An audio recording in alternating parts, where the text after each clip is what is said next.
Ube halaya naman nga ni ho ang aking alutuin din na sa bahay. Kaya naman for the go! Ay tuwang-tuwa nga ho ako din dahil nga ho nakatsyempo nga ako ng ube doon sa Tianggian. Kaya naman di ako nag-atubili na bumili. Ano na yun? Noong isang araw pa nga ako natatakan din sa ube. Kaya naman naghanap talaga ako ng ube doon sa Tianggian. At sakto naman nakakita nga ako doon. Hala, feeling ko ako'y nagalahin na. Huy, si OA. Noong nakaraan pa nga ako naghanap na ring ube doon sa Tianggian. Kaso nga lamang ho ang madalas na mayroon doon ay yung mga kamote, balinghoy, saging, gayan. Pwede naman din hong gawing ube halaya yung kamote, balinghoy, kaso iba pa rin talaga yung ube talagang nabibili. Bali ho, 1 kilo lamang aking binili diyan dahil kaunti lang naman ang aking alutuin dahil ako lamang naman ang nakain. Ano na yun? Hinugasan ko nga lamang ho ari din ng maigi dahil ari o ay may mga putik-putik pa. Ay di ari ho ay nagsalang na nga ako dito ng kaserola at alagyan ko na nga ng tubig at dito na nga lang alagayin aring ubi. Awan na lamang ho kung aabot pa rin aking gasol kinabukasan at di na nga ako naisipan na magaluto. Ano na yun? Awan baga naman sa akin kung bakit ari pang naisipan kong i-content. Ang gastos naman sa gasol. Aroy pakuluan ko nga lamang ho ari ng mga 10 years. 10 years? Huy, matagal yun. Aroy hintayin lamang ho natin ari na lumambot ng kaunti at saka natin ahanguin. Dini ko na nga lamang ho naisipan sa labas ng bahay namin hanguin at bago balatan at palamig-lamigin nga muna at medyo mainit nga ni. At dahil nga ho nagmadali ako, binalatan ko na kahit medyo mainit-init pa gamit nga aring kutsilyo at tinidor. Sa totoo lamang ho ako'y nagadaka kung bakit puti aring aking nabili. Ano na yun? Ang alam ko nga ho sa ube halaya ay kulay violet ba't aray kulay puti? Aroy Tapos ay sinimulan ko na nga magbalat din para nga mamaya ako'y madaling matapos sa pagluluto na rin. Kahit nga ho mainit-init pa ay talaga namang for the go. First time ko nga rin ho na makapagluluto na rin ube halaya kaya naman medyo nangangapa pa tayo kung paano baga ari lutuin. Medyo nadurog nga ho ang pagbabalat ko diyan dahil nga ho mainit-init pa kaya naman napupersa ang aking pagbabalat. Ano na yun? Natapos ko na nga akong balatan ari dini kaya naman asimulan na natin aring pagyayadiyad. Akala ko nga ho na napindot ko na yung play sa pagbivideo niring pagyayadiyad. Yun pala ho ay nakapost kaya medyo marami rin ako naumpisahan bago ko nga na-play. Ano na yun? Medyo mangalay ho pala ari dini sa braso kaya feeling ko ho na mas lalaki palalo ang aking braso.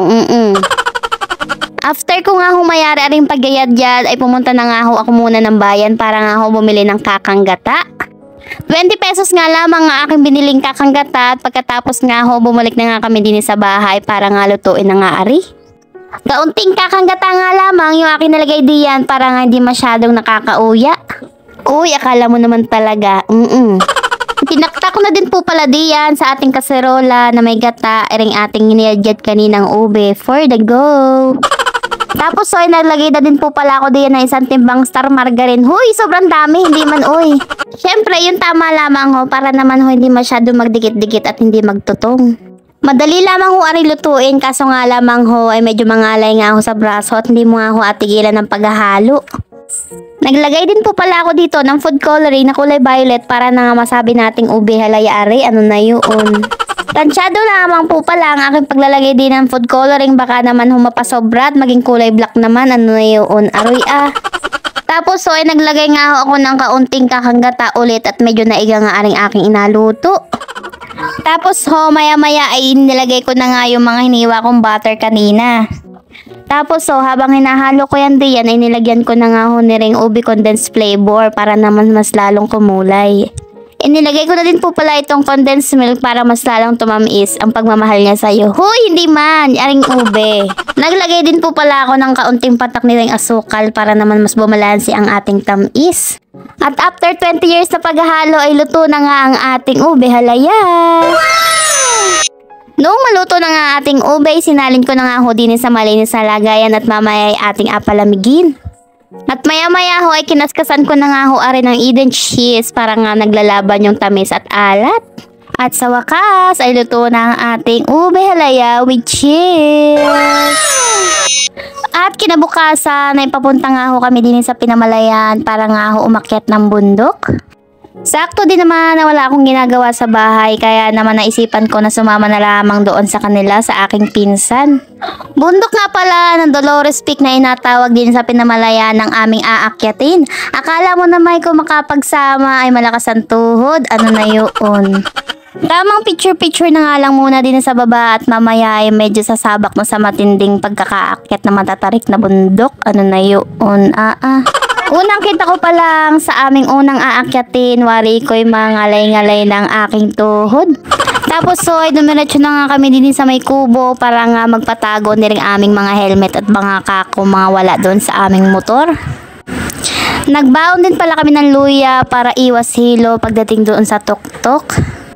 Ito na nga ba ang sinasabi ko, unang akyat pa lamang ay ngalay ng aming tuhod.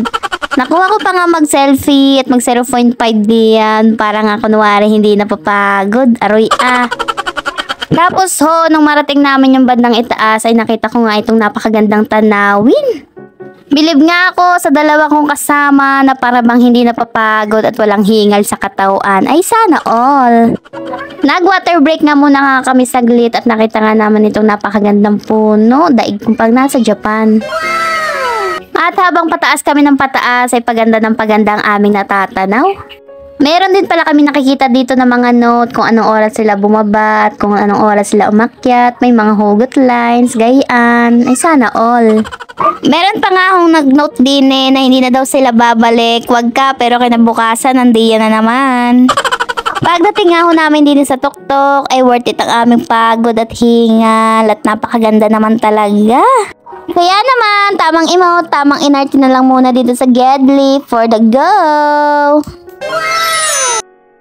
Tapos may nakita nga ako na merong nagapasakay din sa kabayo. 100 pesos per ride, pwede ka nang gumala sa buong Dolores Peak. Sinubukan ko nga din sumakay din sa kabayo para nga ma-experience ko naman kung anong feeling. Aroy Nagpatulong ako din kay kuya na tumaas din sa likod ng kabayo at parang wari ko ay mabibigatan ng kabayo sa akin. Ano na yun? Kasasakay ko pa nga lang ay parang gusto ko na nga magpababa din kay kuya at parang nagreklamo na aring kabayo. Paano ba na may ambigat ko? Aroy Nag-feeling videographer at photographer na nga lamang ako din for today's video. Nag-try din pala ako maging human drone kaso nga lang naman ay anong mangalay pala sa braso noon. Aroy Kaya naman saludo ako sa mga videographer at photographer at mga human droner diyan. Saludo po ako sa inyo. Ito din pala yung isa sa inaabangan namin din kaya kami umakyat ng bundok ering sunset. Kita nyo naman na napakaganda at napakasarap sa mata. Pwede naman kami mag-abang ng sunset doon sa bahay kaso nga lang mas masarap mag-abang din sa tuktok ng bundok. Nagaya na nga ako pa uwi at baka nga abutin kami din ng dilim sa bundok at medyo nga delikado. Tapos kinabukasan na may inasahan nga akong bisita na sikat na vlogger din sa Oriental Mindoro. Siya nga po pala yung kapatid ni Ate Mindoro niyang mangya na si Tano. Hi guys! Ayan, hello guys! Ayan, nandito nga po pala kina Ate Socoranya Mangyan. Follow nyo rin po siya, support nyo po sa kanyang vlog. Thank you po. And also, Tano, follow nyo rin po. Road to 1 million. Oh, yan, And yun lamang muna for today's video. Salamat po sa inyong mga pananood. Bye!